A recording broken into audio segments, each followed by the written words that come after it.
Men of Iron. Chapter 1. Miles Falworth was but 8 years of age at that time, and it was only afterwards and when he grew old enough to know more of the ins and outs of the matter that he could remember by bits and pieces the things that afterwards happened. How one evening a knight came clattering into the courtyard upon a horse, red-nostrilled and smeared with the sweat and foam of a desperate ride. Sir John Dale, a dear friend of the blind lord. Even though so young, Miles knew that something very serious had happened to make Sir John so pale and haggard, and he dimly remembered leaning against the knight's iron-covered knees, looking up into his gloomy face and asking him if he was sick to look so strange. Thereupon those who had been too troubled before to notice him bethought themselves of him and sent him to bed, rebellious at having to go so early. He remembered how the next morning, looking out of a window high up under the eaves, he saw a great troop of horsemen come riding into the courtyard beneath, where a powdering of snow had whitened everything, and of how the leader, a knight clad in black armor, dismounted and entered the great hall doorway below, followed by several of the band. He remembered how some of the castle women were standing in a frightened group upon the landing of the stairs, talking together in low voices about a matter he did not understand, excepting that the armed men who had ridden into the courtyard had come for Sir John Dale. None of the women paid any attention to him, so, shunning their notice, he ran off down the winding stairs, expecting every moment to be called back again by some one of them. A crowd of castle people, all very serious and quiet, were gathered in the hall, where a number of strange men-at-arms lounged upon the benches, while 2 billmen in steel caps and leathern jacks stood guarding the great door, the butts of their weapons resting upon the ground and the staves crossed, barring the doorway. In the anteroom was the knight in black armor whom Miles had seen from the window. He was sitting at the table, his great helmet lying upon the bench beside him and a quart beaker of spiced wine at his elbow. A clerk sat at the other end of the same table with inkhorn in one hand and pen in the other, and a parchment spread in front of him. Master Robert, the castle steward, stood before the knight, who every now and then put to him a question, which the other would answer, and the clerk write the answer down upon the parchment.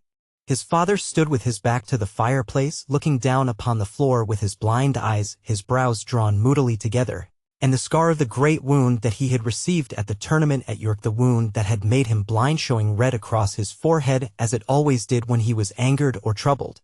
There was something about it all that frightened Miles, who crept to his father's side and slid his little hand into the palm that hung limp and inert. In answer to the touch, his father grasped the hand tightly but did not seem otherwise to notice that he was there. Neither did the Black Knight pay any attention to him, but continued putting his questions to Master Robert. Then, suddenly, there was a commotion in the hall without, loud voices, and a hurrying here and there. The Black Knight half arose, grasping a heavy iron mace that lay upon the bench beside him, and the next moment Sir John Dale himself, as pale as death, walked into the antechamber. He stopped in the very middle of the room. "I yield me to my lord's grace and mercy," said he to the Black Knight, and they were the last words he ever uttered in this world. The Black Knight shouted out some words of command and, swinging up the iron mace in his hand, strode forward, clanking towards Sir John, who raised his arm as though to shield himself from the blow. 2 or 3 of those who stood in the hall without came running into the room with drawn swords and bills, and little Miles, crying out with terror, hid his face in his father's long gown. The next instant came the sound of a heavy blow and of a groan, then another blow and the sound of one falling upon the ground. Then the clashing of steel, and in the midst Lord Falworth crying, in a dreadful voice, "Thou traitor! Thou coward! Thou murderer!" Master Robert snatched Miles away from his father and bore him out of the room in spite of his screams and struggles, and he remembered just one instant's sight of Sir John lying still and silent upon his face, and of the Black Knight standing above him, with the terrible mace in his hand stained a dreadful red. It was the next day that Lord and Lady Falworth and little Miles, together with 3 of the more faithful of their people, left the castle. His memory of past things held a picture for Miles of old Dickon Bowman standing over him in the silence of midnight with a lighted lamp in his hand, and with it a recollection of being bidden to hush when he would have spoken, and of being dressed by Dickon and one of the women, bewildered with sleep, shuddering and chattering with cold. He remembered being wrapped in the sheepskin that lay at the foot of his bed, and of being carried in Dickon Bowman's arms down the silent darkness of the winding stairway, with the great black giant shadows swaying and flickering upon the stone wall as the dull flame of the lamp swayed and flickered in the cold breathing of the night air. Below were his father and mother and 2 or 3 others. A stranger stood warming his hands at a newly made fire, and little Miles, as he peeped from out the warm sheepskin, saw that he was in riding boots and was covered with mud. He did not know till long years afterwards that the stranger was a messenger sent by a friend at the king's court bidding his father fly for safety.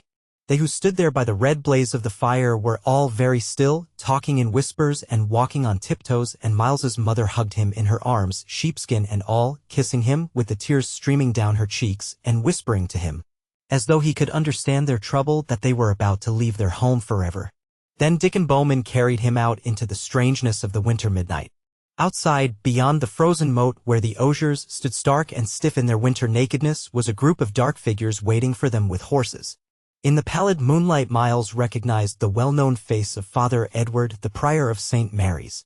After they came a long ride through that silent night upon the saddle-bow in front of Dickon Bowman, then a deep, heavy sleep that fell upon him in spite of the galloping of the horses. When next he woke, the sun was shining, and his home and his whole life were changed.